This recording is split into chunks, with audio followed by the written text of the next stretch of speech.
So today we're here today to talk about several topics such as Section 230, the SPJ, Code of Ethics, and many others. Joined here by my fellow classmates. You guys can introduce yourselves first. I'm Ivy Nugent. I'm Catherine Segal. And I'm Ben Rhodes. And I'm Garrett Spoor. So we have, I believe, three topics we're going to touch on today. I think Catherine's going to read each one off. Yeah, so we'll go ahead and start with the first question. Give us 5 minutes to answer that. Should Section 230 be repealed or replaced? And if so, by what kind of policy? If not, why is it sufficient? I think it's a good starter question. So obviously Section 230, it protects the providers and users of the internet services from liability of information from third parties.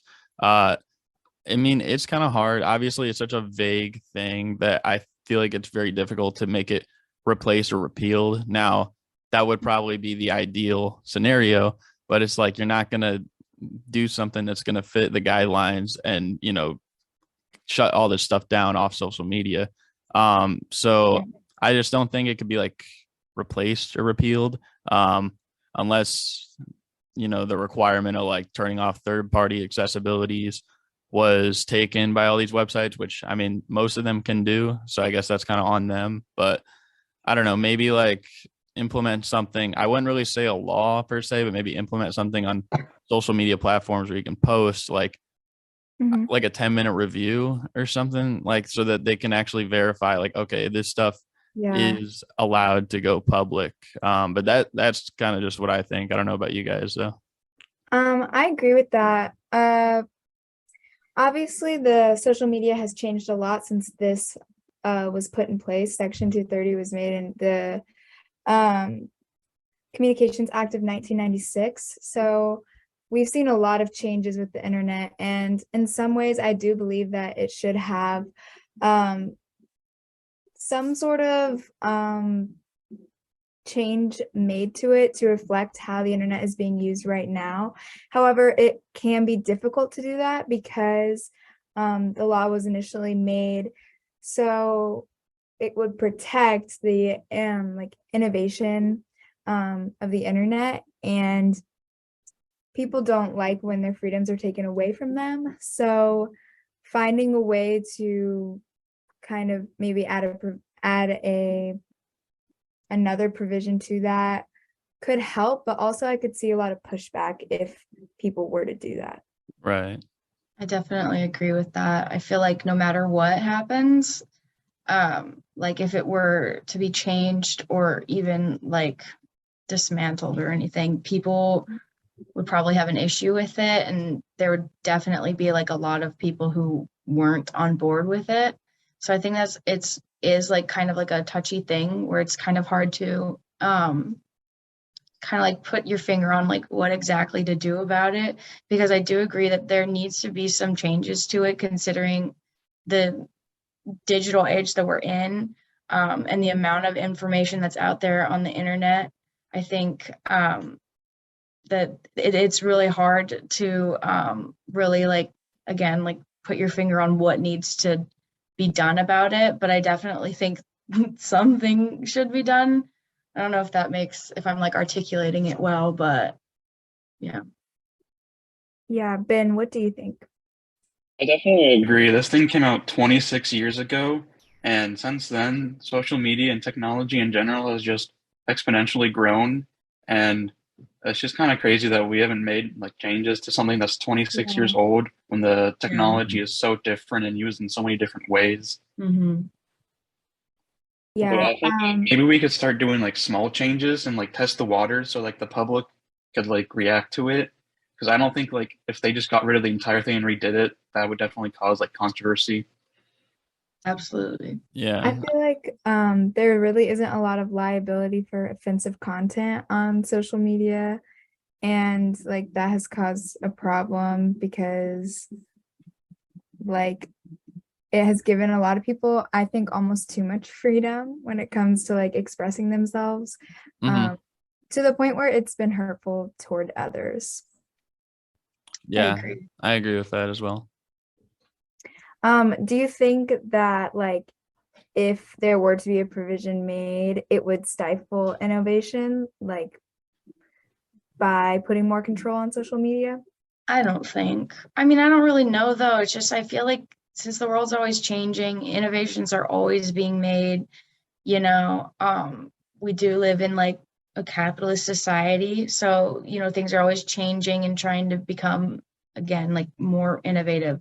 I feel like the minds that we have working in like the whole system today are smart enough to find ways to innovate even with like things being put in place to like help what we're Yeah, I think also it should be noted that like, so for section 230, it mentions too, like as long as reasonable steps are taken to delete or prevent like the access to this content, like that also applies within this rule. So I think, like people see it and it's like, oh, well, the website, like if it was Instagram or YouTube or something, like they're not doing anything about it. But I mean, this is kind of like something implied in here as well. So I don't know. I mean, take that as you will, but I think it's something that's important to note as well.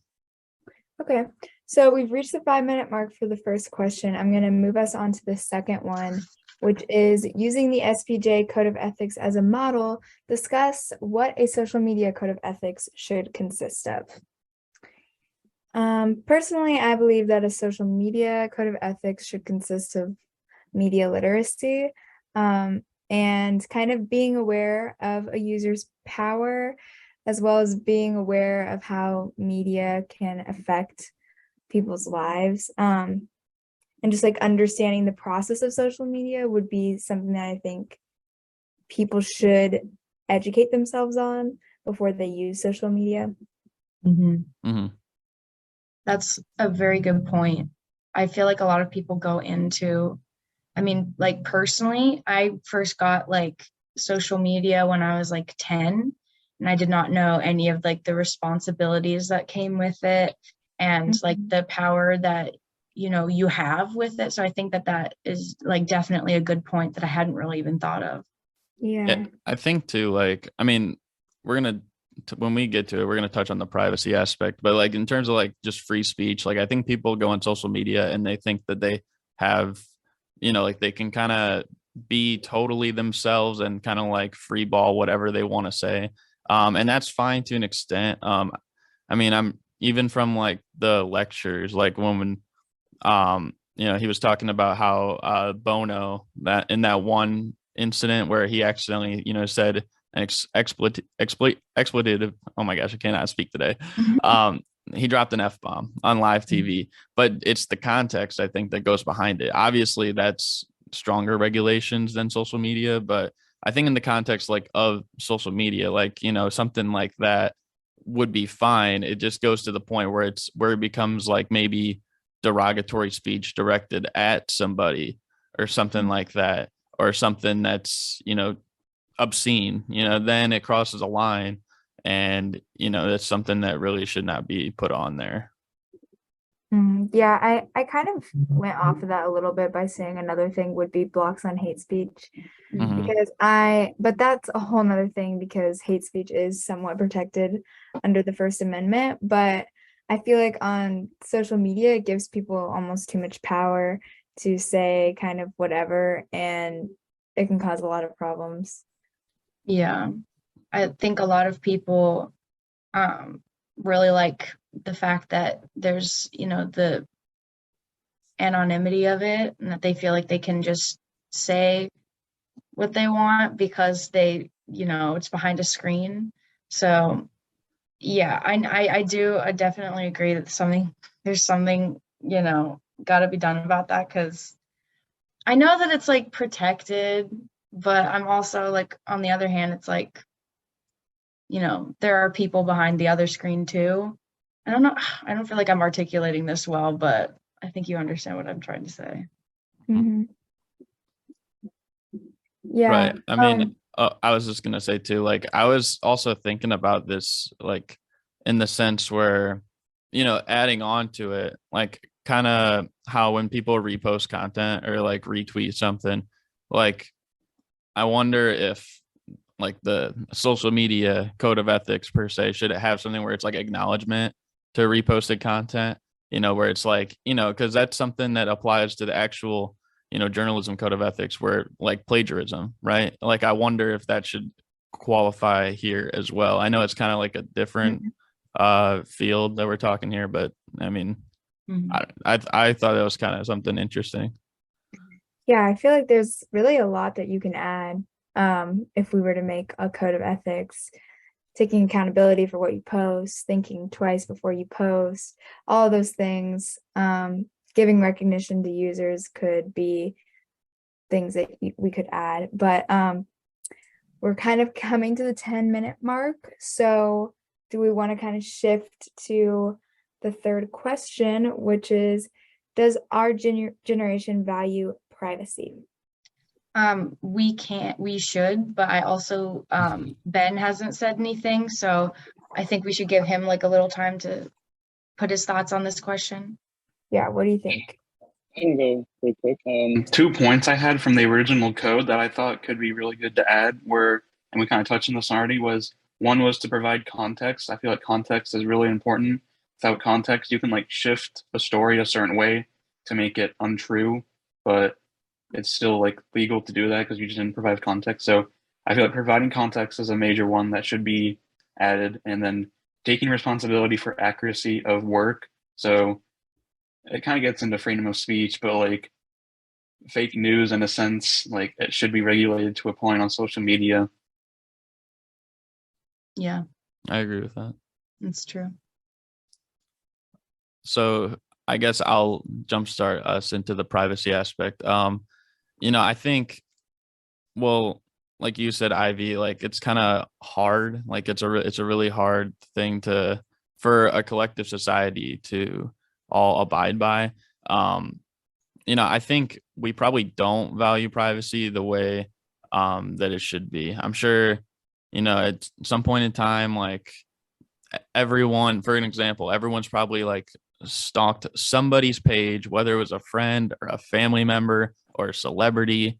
And I mean, that's cool since it's public, but at the same time, like it would probably be like a weird feeling to be on the other end of that and see like the numbers or stats like, oh, this page got this many impressions today, and it's like, oh, that's kind of weird. Like, I don't know how many, I would probably feel weird if I saw that like about my own stuff, but, um, another thing is that like, websites, with the ability to like put out, scams and essentially like put your data up for stuff like that could also affect you. And that ties right in with privacy. So it's a concern. And I don't know what the next like step is to like, I guess, combat that, but it's definitely like a problem. And I think because we don't value it, that's why you're seeing some of the issues with it.